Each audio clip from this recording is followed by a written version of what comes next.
En Capital Intereconomía, el consultorio de bolsa.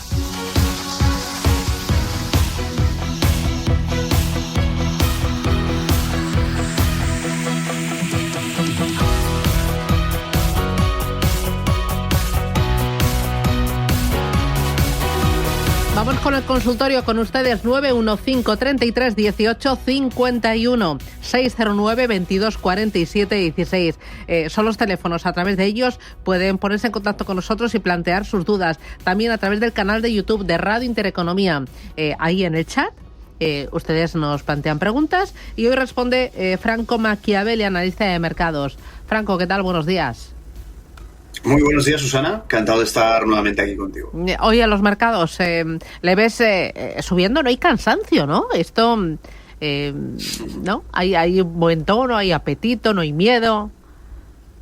Bueno, hay complacencia, ¿no? Podríamos llegar a decir, Susana, y sí que es cierto que a la mínima que vemos una amenaza nuevamente por parte de Trump ante esa imprevisibilidad que tanto le caracteriza, sí que es cierto que el mercado tiende a reaccionar bastante. De hecho, estuvimos viendo fuertes caídas en Europa el viernes pasado y fue curioso porque estuvimos viendo cómo cambió el discurso durante el fin de semana y eso generó precisamente una apertura con gap en el día de ayer, día lunes, que incluso sin el volumen de Estados Unidos, Europa recuperó toda la caída, ¿no? Entonces estamos viendo que efectivamente es complacencia pura y dura ante un contexto que sigue siendo de incertidumbre y recordemos que aunque los aranceles que se vayan a aplicar sean inferiores a lo que se estimaba en un principio, acaban siendo más de lo que era anteriormente. Por lo tanto, todo eso acaba generando un efecto que las empresas deberán absorber y que probablemente si hay una compresión de márgenes, todo eso se acabe trasladando a las cotizaciones. Pero bueno, de momento estamos viendo que cuando algo es menos malo de lo que se esperaba, pues claramente estamos viendo un exceso de complacencia, no así con los bonos, ¿no? Es un mercado que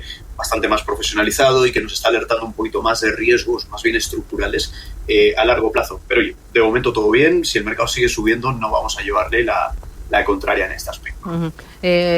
Oye, me interesa que me des tu opinión de Bitcoin. 109.300 dólares.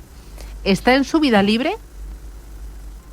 Bueno, a ver, yo creo que sí que es cierto que le empezó a favorecer bastante todo el contexto, no sé si llamarlo risk-on necesariamente, porque sí que es cierto que estuvimos viendo que incluso ante caídas puntuales que hubo en la renta variable, hubo subidas en el oro, hubo subidas también en Bitcoin. Por lo tanto, ¿es risk-on realmente Bitcoin o no?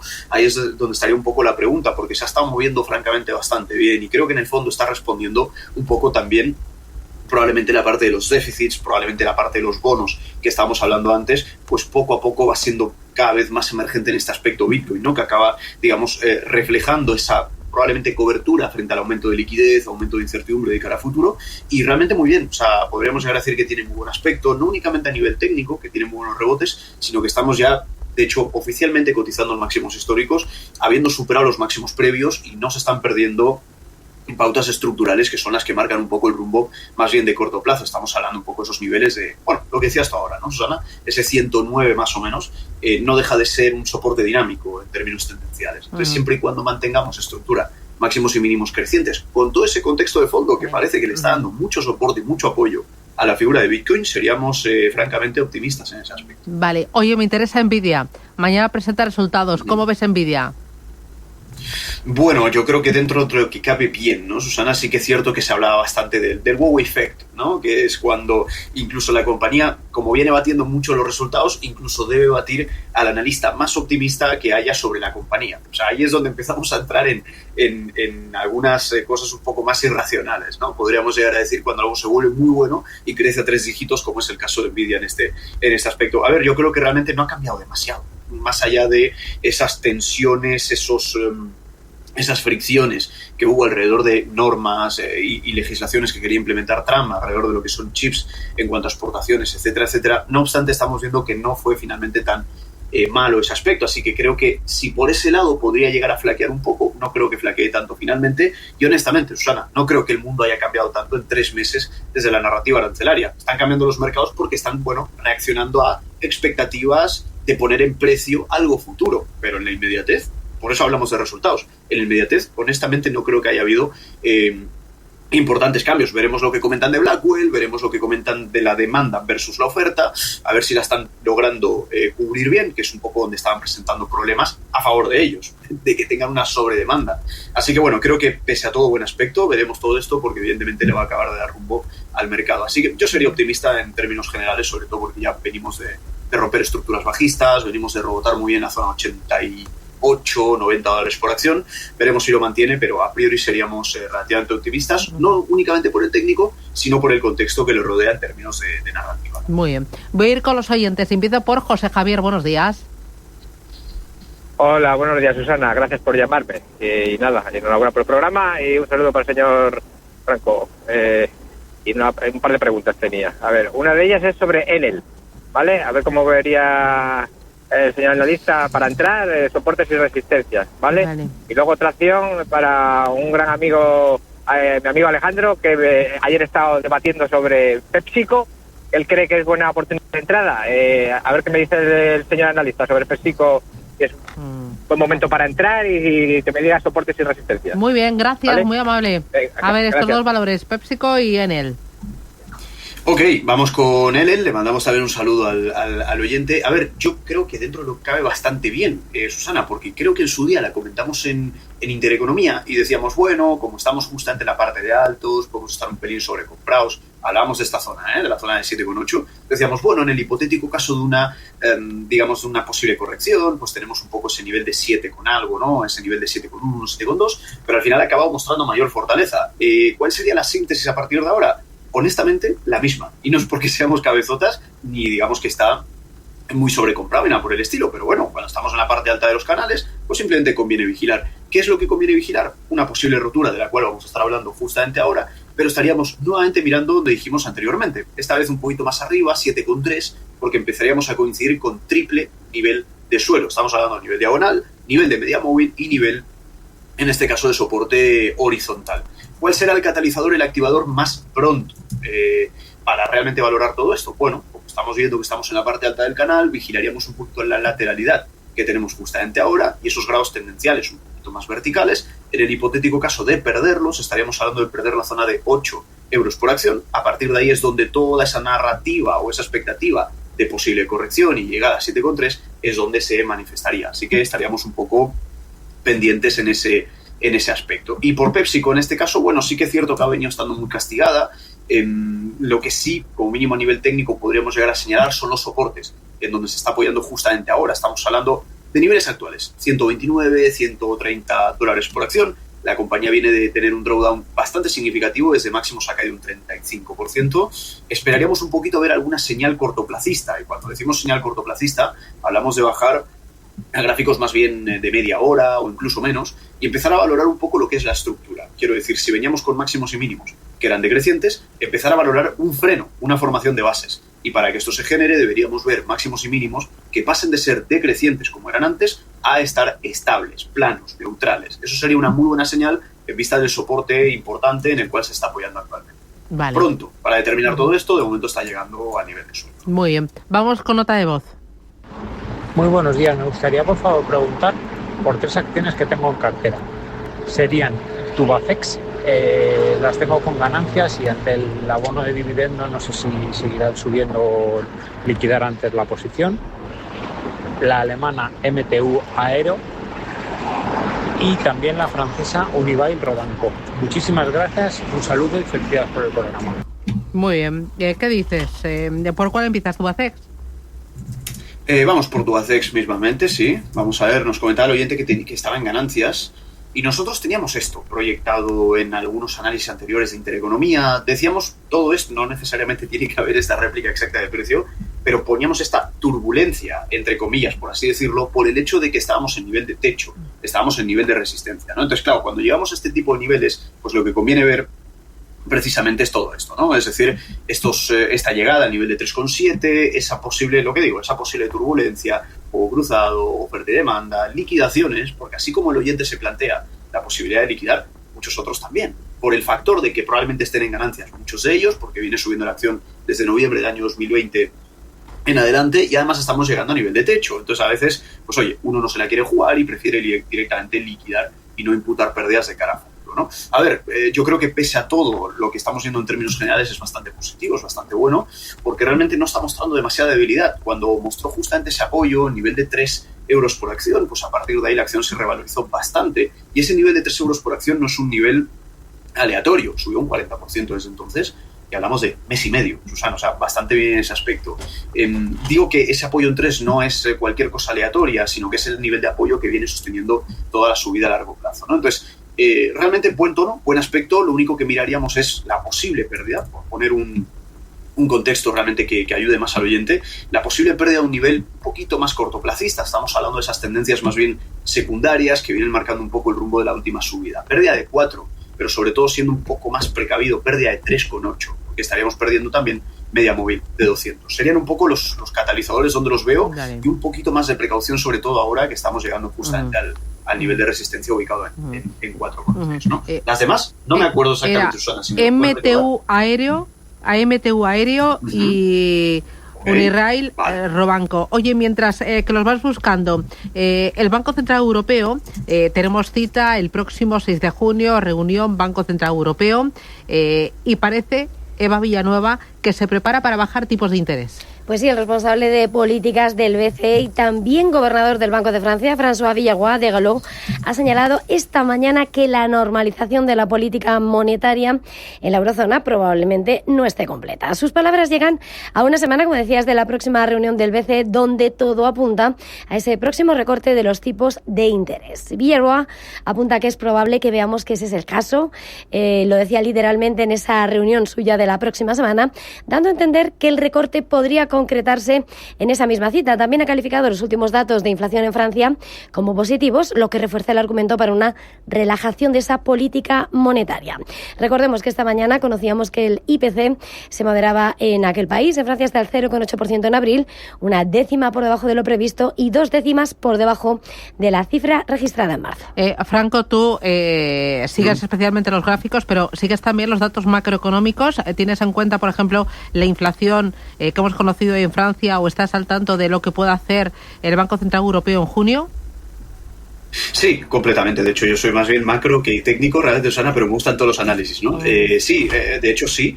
Y creo que en el fondo estos últimos datos que hemos conocido por la parte macro en Europa, teniendo en cuenta la debilidad macro en general, pero teniendo en cuenta paralelamente que no estamos viendo repuntes inflacionarios muy severos, creo que esto pone claramente de manifiesto la, entre comillas, luz verde que podría llegar a tener, en este caso el Banco Central Europeo, para bajar tipos en la próxima reunión, porque además tenemos una fortaleza relativa del euro frente al dólar bastante fuerte. Llevamos una revalorización en torno al 10% desde principios de año. Ojo, porque venía muy castigado el euro-dólar y hemos estado viendo precisamente eso. Así que creo que realmente en todo este contexto favorece una bajada de tipos por una evolución relativamente favorable de la inflación y, por otro lado, por una macro sustancialmente más debilitada en términos de crecimiento frente a Estados Unidos. Veremos cuánto y cómo la medida de esta bajada de tipos, porque evidentemente el riesgo arancelario lo tienen pendientes o presentes, mejor dicho, todos los bancos centrales. Eso es un hecho, pero no impide aún así que haya una flexibilización de al menos un cuarto de punto porcentual en la próxima reunión, bajo mi punto de vista, ¿no? Vale. Oye, para seguir con el anterior oyente, nos faltaba MTU Aéreo, no sé si lo tienes. Sí. Vale. La tenemos justamente por aquí, vale, Susana. muy bien. Pues, a ver, dentro de lo que cabe bastante bien, sobre todo porque tuvo drawdowns bastante fuertes en abril. Bueno, creo que esto es un hecho. Hemos visto esto en un montón de valores y de compañías en general. Una caída del 30%, pero lo cierto es que la recuperó relativamente rápido. Dos factores. Primero, la recuperó relativamente rápido y además, segundo, estamos muy bien apoyados en suelos dinámicos. Cuando decimos suelos dinámicos es lo que no es estático, básicamente, ¿no? Entonces, apoyamos muy bien máximos y mínimos crecientes, tendencias dinámicas, soportes tendenciales, recuperamos muy bien el tono, pero ahora tenemos un poquito ese reto justamente del precio actual, 350 por acción más o menos. Sería un poquito precavido porque viene subiendo con bastante verticalidad, entonces vigilaríamos un poco el último grado de inclinación, el último grado de subida. Si logramos mantener estos niveles, maravilloso, pero si rompemos 3.40 hacia abajo, puede que enfrentemos un poquito de resistencia en ese nivel de techo que ya de hecho viene marcándolo con anterioridad, ¿no? Y el otro valor creo que era URV, si no recuerdo mal. Vale, sí. Unirail Robanco.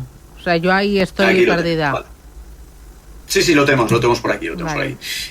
Bueno, similar honestamente, bastante similar a la figura, al menos en términos técnicos que estábamos hablando antes. Fuerte caída, sobre todo en abril, recuperación relativamente rápida, pero se enfrenta más bien a niveles horizontales de resistencia. Estamos hablando de nivel de 80, más o menos. Dentro de lo que cabe lo está aguantando relativamente bien, sobre todo por la parte estructural. Cuando digo parte estructural es un poco todo el movimiento que viene trayendo el valor desde octubre del año 2020. No ha recuperado niveles pre-COVID, todo hay que decirlo, pero parece que si aguantamos un poco este nivel y logramos romper 80 seríamos muy optimistas. Caso contrario, ya estaríamos un poco viendo esa previsibilidad de consolidación y lateralidad entre el nivel de 62 y el nivel de 80, que es un poco el nivel actual. Así que estaríamos bastante pendientes de estos dos niveles. Susana, seríamos muy optimistas con rotura de 80. Vale. Caso contrario, lo que anticipamos es que vaya pivotando entre 60 y 80. Mira, en el canal de YouTube, José Ignacio del Río dice: análisis sobre Hermès y Ferrari. Las tengo con pérdidas del 5%. ¿Conviene vender?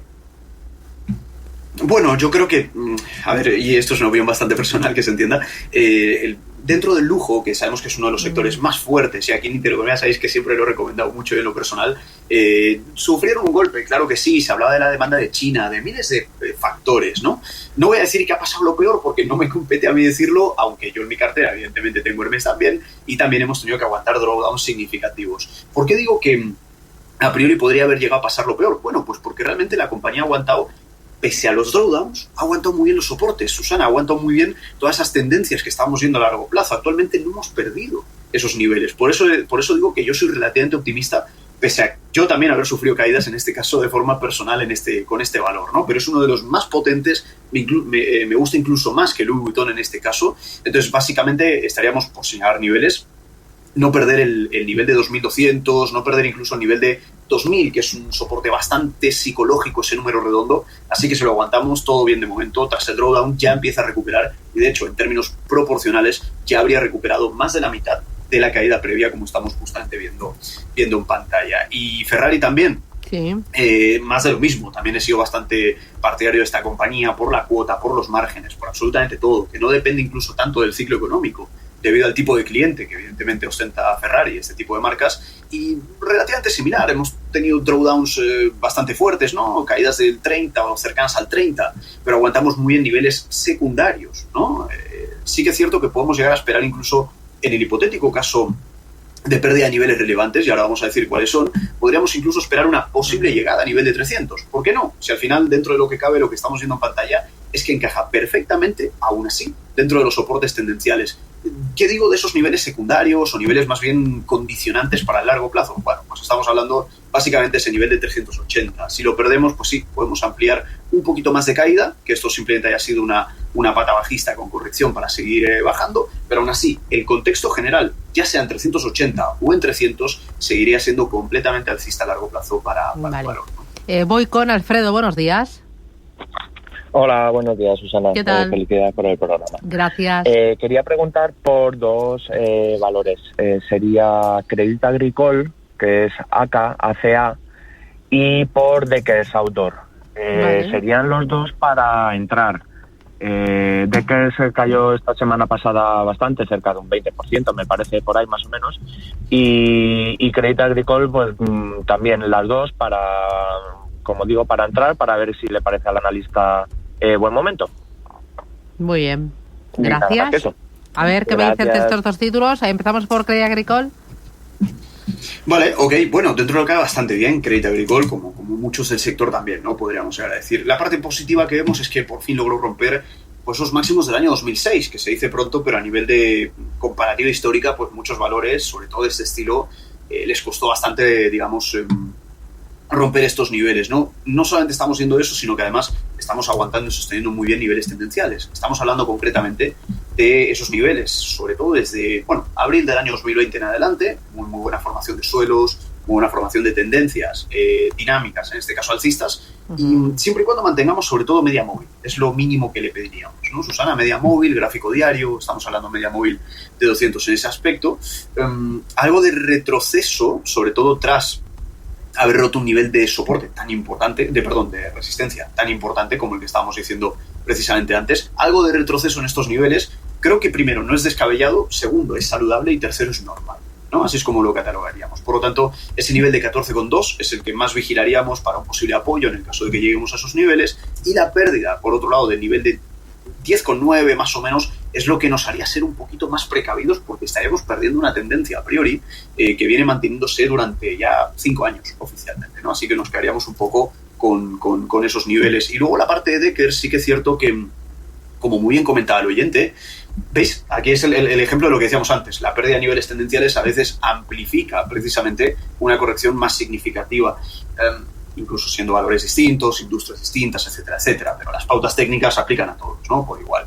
Entonces, ¿cómo lo estamos viendo ahora? Bueno, bastante caída, honestamente, bastante drawdown. Desde la parte de máximos pues hemos caído pues, alrededor de casi un 60%, se dice pronto, pero es muchísimo. Pero parece haber encontrado como mínimo, en términos técnicos, algo de suelo en ese nivel de 90 y de 100. Fíjate, además, números redondos suenan muy psicológicos estos precios. Ese nivel de $100 por acción, de momento, parece que lo aguanta. Ayer tuvo un gap brutal, pero parece haber frenado justamente, viernes, con la cotización o negociación recientemente, parece haber tenido algo de freno en ese nivel de $100, ¿no? Por lo tanto, vamos a ver qué tal aguantamos este nivel, si tras tanta caída empezamos a generar algo de bases un poco en este entorno. Estamos hablando del último alto, 132, y el bajo actual nivel de $100 por acción. La pérdida de $100 claramente amplificaría bastante más la corrección, e interpretaríamos que el último rebote que tuvimos simplemente fue un retroceso para continuar bajando en este caso. Así que $100, nivel clave para Deckers, no perder. Vamos con el último. José, buenos días. Hola, buenos días, Susana. Dígame. Quisiera que en analista me dijese que ayer pasó lo siguiente. Le dije a mi hijo que comprase Ferrovial porque tengo muchas ya de ellas, y resulta que le sale SAF, y me compró de esta empresa y no sabe a qué se dedica. Ah, bueno. O sea, no sabe a qué se dedica. Y yo la puedo ver. Vale. ¿Y me ha dicho qué es el ticket? ACF. ACS. ¿Y las tiene compradas las acciones? La he comprado, pero equivocadamente, porque tenía que comprar Ferrovial, que tengo muchas, digo, cómprame más. Y le salió esto. Ah, ¿y salió? ¿Ok? Sí. Ah, bueno. Y me compró de esta empresa, no sé a qué se dedica. Bueno, pues nada, le contamos. ACS, ¿nos puede contar un poquito, Franco, de qué va? Y bueno, tiene Ferrovial y ACS. Pues no sé, de las dos, ¿cuál ves mejor? Bueno, a ver, realmente las dos bastante bien. Quiero decir, que todo sea eso, ¿no? Susana, en términos de opinión personal, ya sabemos, la constructora CS es una constructora muy, muy grande y que lo viene haciendo muy bien, pero de hecho en pantalla estamos viendo las dos. ¿Por qué? Pues porque, oye, si me he equivocado con una y quería comprar justamente otra, pues al menos no he comprado un valor en tendencia bajista, que mínimamente yo creo que es eso, ¿no? Entonces, muy buen tono las dos. Por simplificar el análisis, comentamos las dos de forma muy rápida. Niveles de tendencia muy bien respetados, tanto en ACS como en Ferrovial, por si le interesa al oyente, ya que ha dicho que tiene muchas Ferrovial también. Muy buenos apoyos, confluencia también de media móvil de 200 a largo plazo, siempre y cuando no perdamos el nivel, sobre todo de 48, 50 euros por acción en ACS, al mismo tiempo que en Ferrovial. No perdamos básicamente esos niveles de media móvil junto con directriz alcista, nivel de 37, 38 euros por acción. Pues a priori todo bien en este aspecto, muy buen tono las dos, buena evolución que está teniendo, ambas en máximos históricos si no me equivoco, así que pues que todo sea eso, ¿no? Los errores, Susana. Muy bien. Y luego, mira, la última doy, al paso a sí. Canal de YouTube. ¿Alguna preguntita? Mira, a Franco, Carrefour, dice Víctor Manuel. ¿Qué opina Franco Machiavelli de meterse en Carrefour a 14 euros? Ok, vale, pues la comentamos brevemente. A ver, yo creo que sobre todo toda la parte de lo que son supermercados, etcétera, veremos sobre todo la parte de márgenes, la parte de aranceles. Sí que es cierto que viene bastante lateral, como estamos viendo precisamente en pantalla. Sí que es cierto que manteníamos sobre todo el nivel de soporte, ese nivel de 11 euros por acción. De momento bien, porque aguantamos el nivel de soporte de 11 euros por acción. Lo que viene siendo un poco más debilitado o estando más debilitado para Carrefour es la parte de máximos decrecientes. Venimos con mucha presión en máximos decrecientes desde más o menos año 2000 en adelante, o sea, más de 20 años de máximos decrecientes con ese soporte en 11 euros por acción que estábamos comentando, que parece que le da algo de respiro. No obstante, cada vez vamos acotando mucho más precisamente todo este movimiento. Para ser bastante más optimistas con Carrefour, como mínimo en términos técnicos, sin hablar necesariamente del fundamental, que es el más relevante realmente, veríamos una rotura o pediríamos una rotura en 17 euros por acción, con aumento de volumen. Nos haría ser optimistas y nos haría terminar un poco con todo este ciclo tan extenso a lo largo del tiempo de tanta presión bajista en este caso. Así que sería más bien prudente debido a que está comprimiendo mucho movimiento y tiende a ser lo normal ante escenarios técnicos como Muy este. bien. Hacemos paradita. Franco Machiavelli, muchísimas gracias por ayudarnos. Un auténtico placer contar contigo.